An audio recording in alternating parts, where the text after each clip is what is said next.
नमस्कार, मैं सोनिया सिंह और स्वागत करती हूँ आपके अपने चैनल बीट द कंपटीशन पे। तो EMRS का एक काफ़ी इम्पॉर्टेंट एग्ज़ाम 16 दिसंबर से शुरू होने वाला। वैसे में सिर्फ 14 डेज़ हमारे हाथ में है।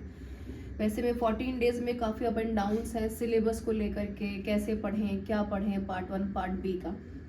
ऐसे में हालांकि मैं तो हमेशा डिस्कस करती रहती हूँ कि भाई आपकी मेहनत बहुत इंपॉर्टेंट है, कंसिस्टेंसी बहुत इंपॉर्टेंट है।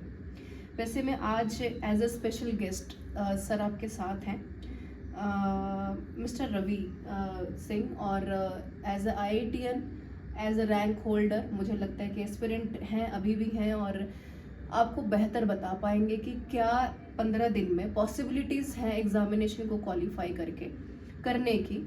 और मैं पूरी उम्मीद करती हूँ सर कि जैसे कि आप 15 दिन की रणनीति को अभी डिस्कस करने वाले हैं, अगर आप बिल्कुल सर की बातों को जो ध्यान में रखेंगे तो कोई यहाँ पर मुश्किल नहीं है। 15 दिन बहुत होते हैं किसी भी एग्जामिनेशन को टारगेट करने के लिए। वैसे में मैंने यहाँ पर 3-4 सवाल कंसिडरेशन में रखे हैं जो बहुत सारे बच्चों ने सर टेलीग्राम पे, व्हाट्सएप ग्रुप पे, फेसबुक के माध्यम से पूछा है।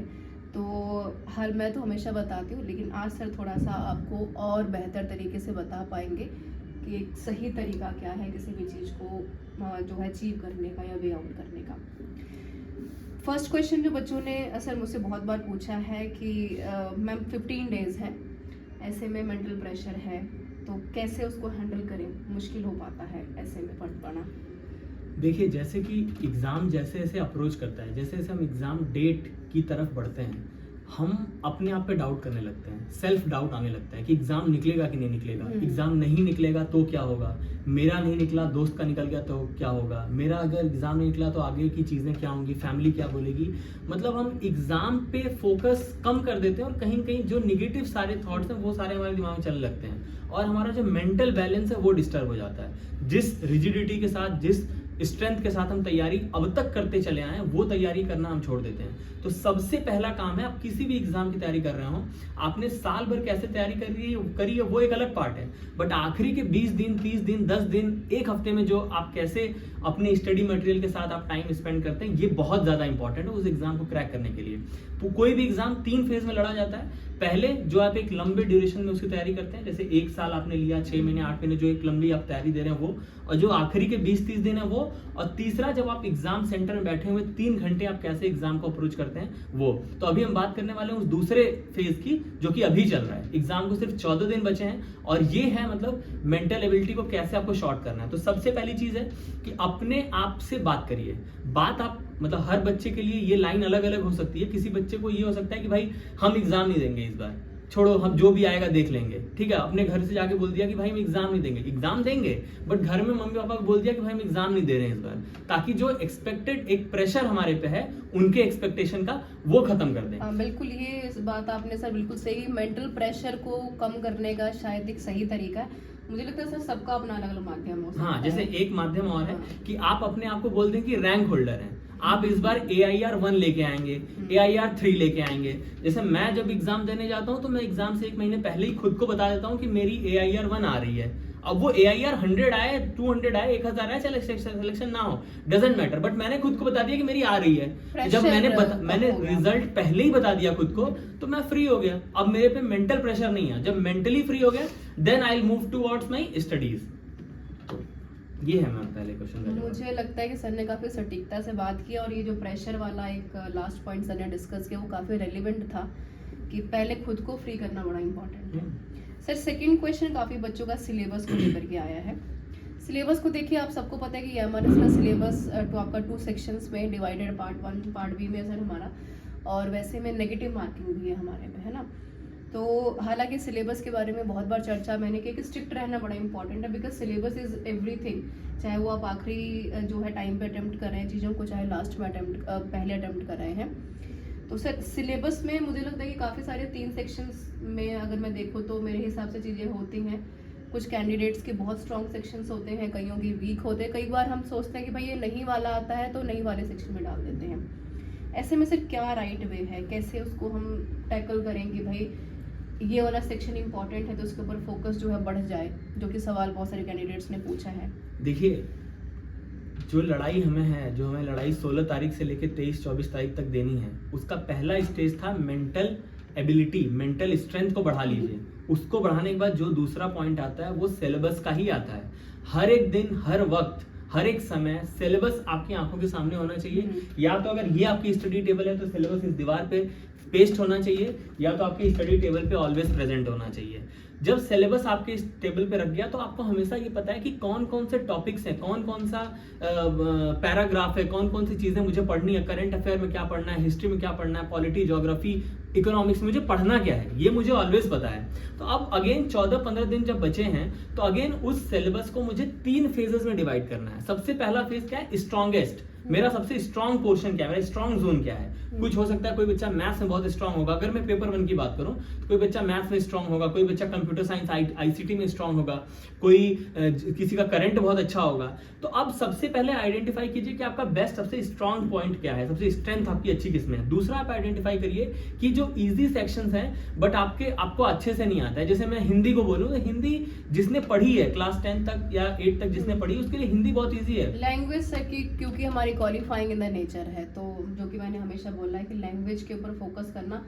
हिंदी वाली जो बात आपने यहाँ पर रखी हो बड़ी इंपॉर्टेंट है कि हिंदी भाषी क्षेत्र के जो बच्चे नहीं हैं उनको समस्या आती है कि भाई कैसे हैंडल करें, क्योंकि हिंदी में थोड़ा सा जो कमी है कहीं ना कहीं, वो वैसे में क्वालिफाइंग इन द नेचर है, तो कैसे टैकल करें।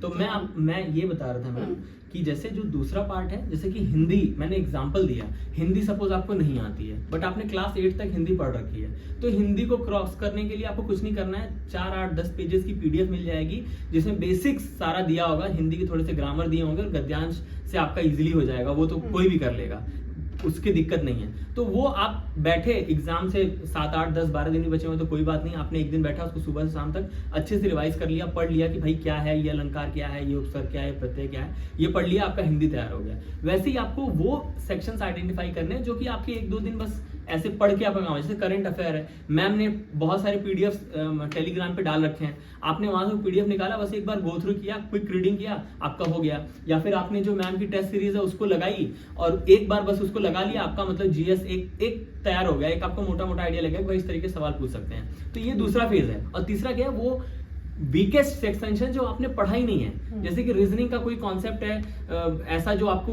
उस टाइप के सवाल नहीं आते हैं, जैसे कि ट्रेन और आदमी चल रहा है, दोनों की स्पीड कितनी है, या फिर एक आदमी 7 दिन में इतने दिन काम करता है, 12 दिन में कितने दिन काम करेगा, 2 लोग मिलकर कितना काम करेंगे, इस तरह के क्वेश्चन सपोज आपको नहीं आते हैं। तो अब 14 दिन पहले उस तरह के क्वेश्चन को बिल्कुल अटेम्प्ट मत करिए, उनको एकदम छोड़ दीजिए, कंप्लीटली लीव देम।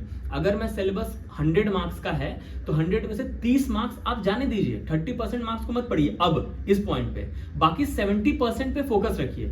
तो सबसे ज्यादा इंपॉर्टेंट है कि देखिए एरियाज आइडेंटिफाई करिए, आपकी जो स्ट्रॉन्ग एरियाज है उनको रिवाइज करिए, जो एरियाज आपको लगता है कि अनप्रिपेयर्ड है बट आप बहुत ही कम टाइम प्रिपेयर कर सकते हैं उनको तैयार करिए, और जो आपके वीक सेक्शंस हैं अगर वो 30% से कम है तो उनको जाने दीजिए। बट 30% से अगर ज्यादा आपको एरिया है, आपको जो मान लीजिए आपको 60% सिलेबस नहीं तैयार है, तो भाई फिर तैयार करिए, 20% और तैयार करिए, वो एरियाज आइडेंटिफाई करिए जो आप तैयार कर सकते हैं। इस तरीके से सिलेबस को डिवाइड करके आखिरी दिन तक सिलेबस को अपने आंखों के सामने रखिए और सिलेक्शन आपका पक्का होगा। सर मुझे लगता है कि 15 दिन में कुछ नया ना पढ़ना भी एक पॉइंट इम्पॉर्टेंट है, क्योंकि 15 दिन में इतनी बच्चों में थोड़ी सी क्यूरियोसिटी जाग जाती है अचानक से। जो मैंने पहले भी कहा कि बहुत सारे बच्चे अब तक तो सो रहे थे क्योंकि एग्जामिनेशन डेट डिसाइड नहीं थी, है ना। वैसे में जहाँ तक मुझे भी लगता है कि सिलेबस में अगर कुछ चीज़ें आप न्यू न ऐड करें, जो कि आपको लगता है कि भाई हमने पूरा साल नहीं पढ़ा, 15 दिन में पढ़ डालें, तो वो शायद गलती नहीं करनी चाहिए हमें। सर एक तीसरा सवाल बच्चों का यहाँ पर आया, पेपर 1 पेपर 2, जैसे कि मैंने बताया कि सिलेबस का इंपॉर्टेंट सेक्शन है part 1 part B. Part 1 completely general है और पार्ट बी जो है यहाँ पर सब्जेक्ट स्पेसिफिक है। इंग्लिश वालों का इंग्लिश है, हिस्ट्री वालों का हिस्ट्री है, एसएसटी वालों का एसएसटी है, फिजिक्स वालों का फिजिक्स है। ऐसे में सर दोनों को बैलेंस कैसे करें, बिकॉज नेगेटिव मार्किंग है तो बड़ा इंपॉर्टेंट हो जाता है। नेगेटिव मार्किंग से बच करके निकलना एक इम्पॉर्टेंट टास्क है, और मुझे लगता है कि ये आपसे बेहतर शायद कोई नहीं बता पाएगा। देखिए मैम और बच्चे आप लोग भी, जो हमारा टाइम होता है ना पढ़ने का, अक्सर ये 95% बच्चों के साथ होता है कि जो सब्जेक्ट उनको बहुत पसंद आते हैं या उनको लगता है कि यार ये सब्जेक्ट मुझे नहीं आता है, जो सबसे फेवरेट होते हैं और जो एकदम नहीं आते हैं, ये 2 सब्जेक्ट ही बच्चा पूरे टाइम पढ़ने का प्रयास करता है। जो नहीं आता है वो इसलिए पढ़ता है कि चलो ये मुझे आ जाएगा, जो आता है वो इसलिए पढ़ता है कि भाई उसमें मजा आ रहा है, क्वेश्चन सॉल्व कर रहा है, सब कुछ कर रहा है क्योंकि उसको आता है। तो ये बहुत इंपॉर्टेंट है कि खुद को ये बताना कि भाई इतना ही देर मुझे पढ़ना है, इंग्लिश मुझे सिर्फ 1 घंटे ही पढ़नी है। अब दिन भर अगर मैं इंग्लिश पढ़ूंगा तो फिर काम खराब हो जाएगा, हिंदी नहीं आएगी। तो टाइम को बाइफरकेट करना बहुत इंपॉर्टेंट है सिलेबस के अकॉर्डिंग। पेपर 1 और पेपर 2 आपके 2 पेपर्स हैं। अगर पेपर 1 पे आप 4 घंटा दे रहे हैं तो आप 5 घंटा पेपर 2 पे भी दीजिए, क्योंकि वो आपका मेन सब्जेक्ट है।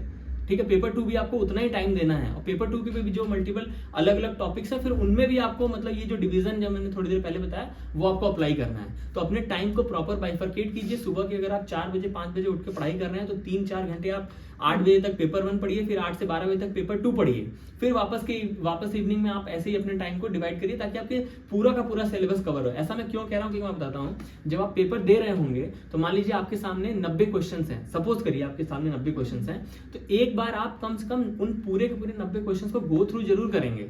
हो सकता है कि जीएस से या आपके अपने सब्जेक्ट कोई बहुत आसान सा क्वेश्चन पूछ लिया हो जो कि बहुत ही इजी हो। ठीक है, जैसे भारत की राजधानी कहाँ है, न्यू दिल्ली, भाई एकदम इजी है, लेकिन अगर भारत के बारे में पढ़ा ही नहीं है तो एकदम इजी क्वेश्चंस भी हम अटेंड नहीं कर पाएंगे। इसलिए जब हम तभी कर पाएंगे जब हम पूरे सिलेबस को थोड़ा थोड़ा टाइम दिए रहेंगे, तभी तो उनके इजी क्वेश्चंस को कर पाएंगे। थोड़ा डिफिकल्ट क्वेश्चंस को नहीं कर पाए कोई बात नहीं, बट उनके इजी क्वेश्चंस को भी कर पाए, इसके लिए पूरे सिलेबस को बराबर टाइम देना इंपॉर्टेंट है। तो हिंदी, इंग्लिश, पेपर 1, पेपर 2 सबको टाइम दीजिए, हर दिन टाइम दीजिए, ये मेरा इसमें कहना है। तो टाइम को जो है बाइफरकेट करना बड़ा इंपॉर्टेंट है, जो कि अपने आप में काफ़ी इंपॉर्टेंट चीज़ है। सर एक लास्ट क्वेश्चन, बहुत समय न लेते हुए आपका, जो बच्चों ने पूछा है कि कितना जो है कितने घंटे पढ़ना चाहिए, काफ़ी सारे बच्चों का सवाल है, कितने घंटे सोना चाहिए, या फिर नींद नहीं आ रही है ऐसे में। देखिए मैम, तो मुझे लगता है कि सर स्लीप टाइम एग्जामिनेशन में डिस्टर्ब करना शायद सही नहीं है कहीं ना कहीं, हालांकि हर एक इंडिविजुअल पर्सनालिटी का अपना एक अलग डिसीजन होता है। सर ऐसे में कैसे हम इसको जो है डिफाइन करें या जस्टिफाई करें कि हम पढ़ाई भी कर लें, टाइम से सो भी लें, नींद भी पूरी हो जाए, मेंटल डिस्ट्रैक्शन भी ना हो, और थोड़ा सा बैलेंस भी रखें खुद को। तो देखिए इस पे तो मेरा ये कहना है कि 14 दिन बचे हैं, आप 4 घंटे ही सोइए अगर आपको लगता है तो। पढ़िए जितना आप पढ़ सकते हैं, जितना आपको अपनी बॉडी अलाउ करती है। लेकिन बस एक छोटी सी बात आपको जो ध्यान में रखनी है, हालांकि आपका इंडिविजुअल डिसीजन होगा, सर का कहना इसलिए है क्योंकि मुझे लगता है कि कहीं ना कहीं हम सभी लोग इस फेज से गुजरे हैं और अभी ये शायद एक सही टाइम है ज़्यादा पढ़ने का, है ना। तो हालांकि आपका अपना पर्सनल डिसीजन है, आप 4 घंटे 8 घंटा सोना चाहते हैं, बट ये अगर हम रणनीति की बात करेंगे, अगर जो बच्चे पूछते हैं कि 15 दिन में पॉसिबल है पेपर क्वालिफाई करना, तो बिल्कुल पॉसिबल है, लेकिन अगर आपको थोड़ा सा कंफर्ट जोन से निकलना होगा, तो ये 4 घंटे वाली बात जो सर ने रखी है बिल्कुल कंफर्ट जोन से बाहर निकलने की बात है जी। देखिए अपने इंजीनियरिंग के टाइम्स में हम ऐसा ही करते थे, अगले दिन एग्जाम है, 24 घंटे पढ़ रहे हैं बिना सोए, एग्जाम में टॉप भी कर रहे हैं, अच्छे मार्क्स ला रहे हैं, वो अलग कहानी है। मैं स्लीपिंग कितने देर सोना है इस पे बात नहीं कर रहा हूँ, बट जो मैं इंपॉर्टेंट बात आपको बताने जा रहा हूँ वो बहुत इंपॉर्टेंट, ध्यान से सुनिएगा। अगर आपका एग्जाम इवनिंग शिफ्ट में है 2 बजे से, सपोज करिए आपका एग्जाम इवनिंग शिफ्ट में 2 बजे से है और इनका एग्जाम 2 बजे से, मेरा एग्जाम सुबह के 9 बजे से है, तो मुझे ये मेक श्योर करना बहुत इंपॉर्टेंट है कि डेली रूटीन में 2 बजे हमें नहीं सोना है, 2 बजे इन्हें मैम को नहीं सोना है। अगर इनका एग्जाम शाम को 2 से 5 है और डेली ये आज कल परसों ये 14 दिन है, डेली ये अगर 2 बजे 3 बजे 4 बजे 5 बजे इनको अगर सोने की हैबिट है, तो जब मेन एग्जाम ये देंगी 16 तारीख को, तो उस वक्त उनका जो दिमाग है ना वो बहुत एफिशिएंसी पे काम नहीं करेगा, क्योंकि उस वक्त उनको नींद आएगी, क्योंकि बॉडी ने तो हैबिट बना रखी है कि भाई डेली उस टाइम पे सो जाना है। ये बहुत इंपॉर्टेंट तो प्रॉब्लम होगा। हाँ। मान लीजिए कि सुबह का एग्जाम है 9 बजे का, अब हमारी आदत है भाई सुबह के 5 बजे तक हम पढ़ रहे हैं और सो के उठ रहे हैं 10 बजे 11 बजे, तो वापस जब हम एग्जाम दे रहे हैं 9 बजे जाएंगे तो अभी तो हमें नींद आती रहेगी। तो ये बहुत इंपॉर्टेंट है कि अपने एग्जाम के टाइम को देख लीजिए, कौन सा शिफ्ट है, मॉर्निंग या इवनिंग। अगर इवनिंग शिफ्ट में है तो इवनिंग में बिल्कुल नहीं सोना है, अगर मॉर्निंग शिफ्ट में है तो मॉर्निंग में टाइम से उठ के वो पूरे टाइम दिमाग को फ्रेश रखना है, एक्टिव रखना है, और बस कॉन्फिडेंस में बने रहिए, लगे रहिए, थोड़ी थोड़ी तैयारी भी करते रहेंगे तो भी सिलेक्शन जरूर होगा। That's all from my side. Sir beat the competition की तरफ से इतना आपने अपने बिजी शेड्यूल में अपना टाइम निकाला हमारे लिए, तो thank you so much and thank you so much everyone for being with us, and मिलते हैं नेक्स्ट वीडियो में कुछ यूजफुल कंटेंट के साथ। तब तक बने रहिए बीट द कंपटीशन के साथ। Thank you so much for being with us. Thank you.